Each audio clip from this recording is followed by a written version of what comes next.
साथीहरू मैले चाहिँ जापान आएदेखि महिनामा 1 मान सेभ गर्थेँ सानो खुत्रुके किनेर अनि खुत्रुकेमा राख्ने गर्थेँ अनि मलाई केही आपत पऱ्यो भने चाहिँ त्यहाँबाट युज गर्नुहुन्छ भनेर मैले चाहिँ त्यसरी सेभ गर्थ्यो।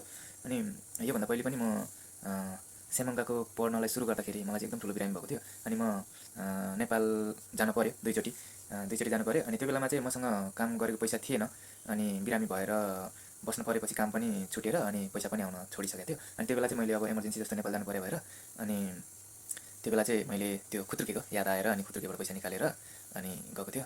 त्यो पैसाले दुईचोटि ओहोरदोहोर भएको थियो। अनि फेरि नेपालमा 6 महिना जस्तो बसेर अनि राम्रोसँग बिसे भएर आएपछि अनि मैले फेरि सेमङ्गाको फेरि छिडेँ। अनि त्यसपछि चाहिँ फेरि पनि मैले काम गर्दै सेभ गर्न थालेँ महिनामा 1 मान जस्तो। त्यो पहिला चाहिँ मैले महिनामा 500 जस्तो सेभ गर्थ्यो अनि अहिले चाहिँ महिनाको 1 मान जस्तो सेभ गर्थेँ मैले। तर कुनै बेलामा पैसा नभएको बेला चाहिँ लाउँथेन मैले खुत्रुकेमा। अनि त्यो चाहिँ आज अब त्यस्तो आपत परेर त होइन, अब सेमङ्गाको पढ्दाखेरि कति जति सेभ भएछ भनेर आज चाहिँ हेर्न गइरहेको छु है। अनि मैले चाहिँ साधारण ह्याकवेमा गएर यस्तो टाइपको खुत्रुके किनेर ल्याएर सेभ गर्थ्यो। अनि यसमा चाहिँ अब कति छ होला पैसा, भारी छ है। मैले चाहिँ 2 वर्ष सेमन पढ्दाखेरि अब टन्नै जम्मा हुनुपर्ने हो महिना पछि लाउँदा त, तर मैले कुनै बेला लाउनु छुटेको पनि छ अनि कुनै बेला चाहिँ त्यो छुटेको भाग भनेर अलिकति बढी पनि हाल्थेँ मैले 2 मान जस्तो पनि। आज चाहिँ कति भएछ होइन हेर्न जाँदैछु म, सायद धेरै नै भयो होला भन्ने छ। कति भएछ आज हेर्छु म, भारी छ होइन जति छ यहीँ छ, तर खोल्नलाई चाहिँ एकदम सजिलो रहेछ होइन। मैले चाहिँ अगाडि नै खोलेँ अनि यसरी खोलेर राखेको छ। मसँग यति पैसा रहेछ होइन, मैले सेमङ्गा अकाउन्ट जम्मा गरेर यसको गाइस भन्छु म कति रहेछ होइन।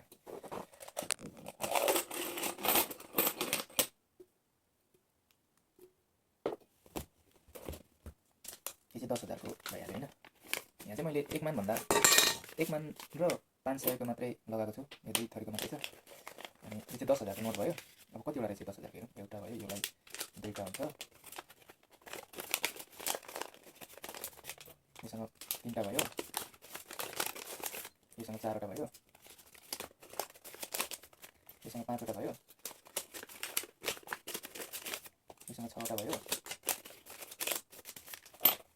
योसँग 7वटा, योसँग 8वटा भयो। साथीहरू यो चाहिँ मैले सबै सेमङ्गाको पढ्दाखेरि सेमङ्गाको सुरु भएर अनि सक्दाखेरिसम्मको महिना पछि राख्यो। यो 9वटा भयो, यो 10वटा भयो,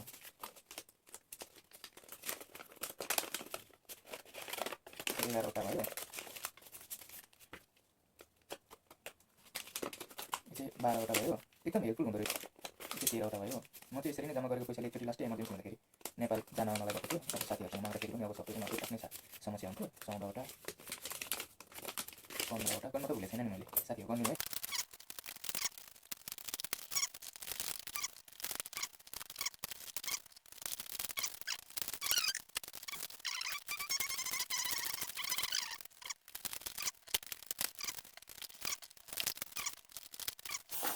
पैसा कमाउँदाखेरि लास्टै दुःख पाएको थियो। हप्तामा 2 रात मात्रै सुतेर पनि काम गरेको थियो। कतिवटा भयो बिर्स्यो त मैले। गाइस मैले बिर्स्यो है, तपाईँहरूले गनिराख्नु भयो होला। मैले चाहिँ फटाफट राख्नेतिर लागेँ है, लास्टमा गर्ने थिएन अनि एकदम भिडियो पनि लामो होला जस्तो भयो। त्यही भएर म चाहिँ फटाफट गर्नेतिर लागिरहेको छु।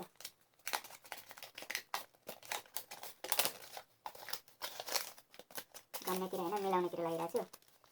गाइस यसलाई चाहिँ म अलि अप्ठ्यारो भयो भनेर चिनिरहेको छु अनि समाउन धेरै गाह्रो भयो क्या। कस्तै दुःख गरेर सेभ गरेको पैसा हो मैले चाहिँ। जापानमा स्टुडेन्ट लाइफ कतिको मन गाह्रो हुन्छ भन्ने कुरा स्टुडेन्ट साथीभाइहरूले जानिराख्नु भएको छ, मैले सुनाउनु पर्दैन।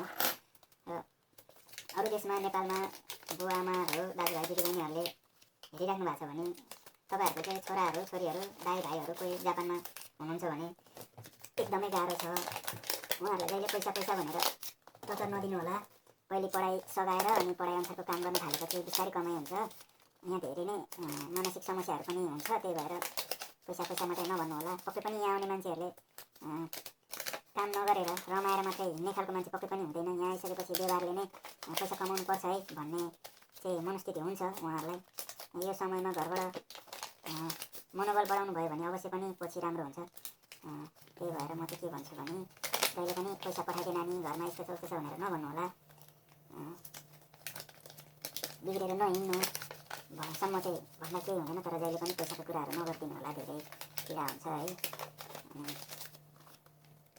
अनावश्यक खर्च नगर्नु भनेर सिकाउन सक्नुहुन्छ। अनि यहाँ आउने साथीभाइहरूले पनि खर्च नगरिदिनु होला, अनावश्यक खर्चहरू, जस्तै पाचिङको जाने, रमाउने, हप्तामा एकचोटि दुईचोटि नेपाली रेस्टुरेन्ट जाने, रमाइलो मात्रै गर्ने, अन्य देशको मान्छेहरूलाई खर्च गर्ने, भियतनामी केटी म्यानमारी केटीहरूसँग खर्च गर्ने टाइपको नगरिदिनु होला। घरमा धेरै समस्या हुन्छ होइन पैसाको।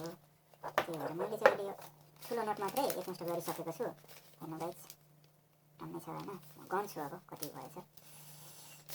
1 2 3 4 5 6 7 8 9 10 11 12 13 14 15 16 17 18 19 20 21 22 23 24 25 26 27 28 29 30 31 32 33 34 35 36 37 38 39 40 41 42 43 44 45 46 47 48 49 50 वाउ 51 भनेको चाहिँ 10,000 को दरले होइन, 5,10,000 भनौँ न। यहाँ चाहिँ ठुलो चाहिँ 5,10,000 रहेछ होइन। यो चाहिँ मैले 2 वर्षमा चाहिँ जम्मा गरेको। अनि मैले कहिले चाहिँ अब धेरै पनि लगाउँथेँ, कहिले अब कुनै कुनै महिनामा पैसा नहुँदा लगाउँथेन, तर कुनै कुनै बेलामा अलिक बढी हुँदा चाहिँ त्यो नलगाएको भाग पनि लगाउँथ्यो।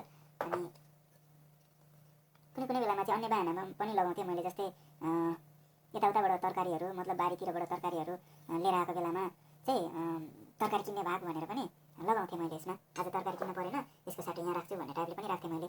अब यसको पालो है 500 1000 गरेर म एउटा गरेर गर्छु। 500 यसको डलर हो, 1 2 3 51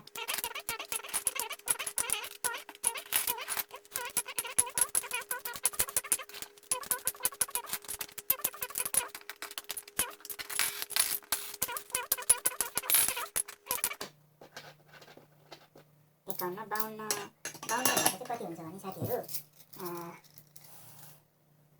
26,000। यसमा चाहिँ 26,000 छ है।